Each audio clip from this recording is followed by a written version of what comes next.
ఎండల తీవ్రత ఏ టైం నుంచి స్టార్ట్ అవుతుంది?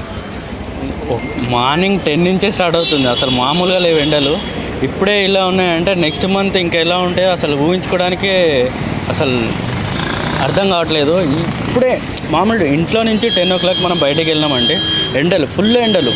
ఇంకా ఆఫ్టర్నూన్ టైంలో అయితే ఇక చెప్పలేము. ఇంకా మనం బైక్ మీద ఎటైనా బయటకు వెళ్ళడం కానీ ఎక్కడికైనా వెళ్ళడం కానీ మనం బైక్ మీద వెళ్తుంటే అసలు ఆ ట్రాఫిక్కి ఈ ఎండకి అసలు వచ్చేపడట్లేదు. అసలు మామూలుగా లేవు ఎండలు. ఇప్పుడే ఈ రేంజ్లో ఉంటే నెక్స్ట్ మంత్ ఇంకా ఎలా ఉంటుందని భయం అవుతుంది. ఇప్పుడే మనమంటే పెద్దవాళ్ళం, చిన్నపిల్లలు ఉంటారు, వాళ్ళని ఏదైనా బయటికి తీసుకెళ్ళడం కానీ ఏదైనా జరుగుతుంది. ఇప్పుడు హాలిడేస్ పిల్లలకి, సరే హాలిడేస్ కదా డాడీ ఎక్కడికైనా తీసుకెళ్ళు, లేకపోతే ఎవరైనా మన అక్క వాళ్ళ పిల్లలు కానీ పేరెంట్స్ కానీ వైఫ్ కానీ ఎవరినైనా బయటికి తీసుకెళ్దామంటే చాలా భయం అవుతుంది.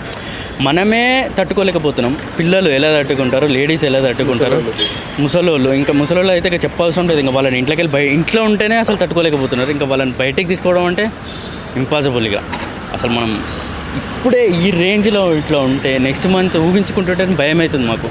అంటే బయటికి వెళ్ళాలా వద్దా, ఎక్కడికి వెళ్ళాలా? సరే బయటికి వెళ్దామంటే ఎటైనా టూర్ వేద్దామంటే ఈ టూర్లు చూస్తున్నారు కదా, మొన్న అక్కడ అలా జరిగింది.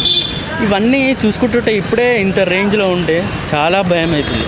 ఏం చేయాలో కూడా అర్థం కావట్లేదు. వాటర్ తాగుతున్నాం, కూల్ డ్రింక్స్ తాగుతున్నాం బయట. మళ్ళీ బయట ఎక్కడన్నా జ్యూసెస్ కానీ ఏమైనా తాగితే అవి ఫ్రెష్గా ఉన్నాయా లేవా అదొక టెన్షన్.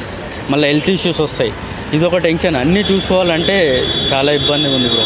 అసలు తట్టుకోలేకపోతున్నాం ఇప్పుడే.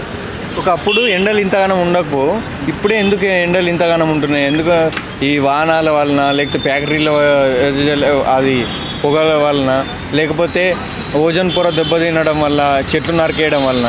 ఈ చెట్లు నరికేయడం వల్ల బ్రో, మీరు మంచి క్వశ్చన్ అడిగారు నన్ను. ఈ చెట్లు నరికేయడం వల్లనే మనకి ఇప్పుడు ఎండలు లేవు. ఒకప్పుడు చూసుకుంటే మనకి ఎంత ఎండ ఉన్నా కూడా చెట్లు ఉంటుండే. చెట్ల వల్ల మనకి అంత ఇబ్బంది కాకపోతుండే, గాలి వస్తుండే, బాగుంటుండే.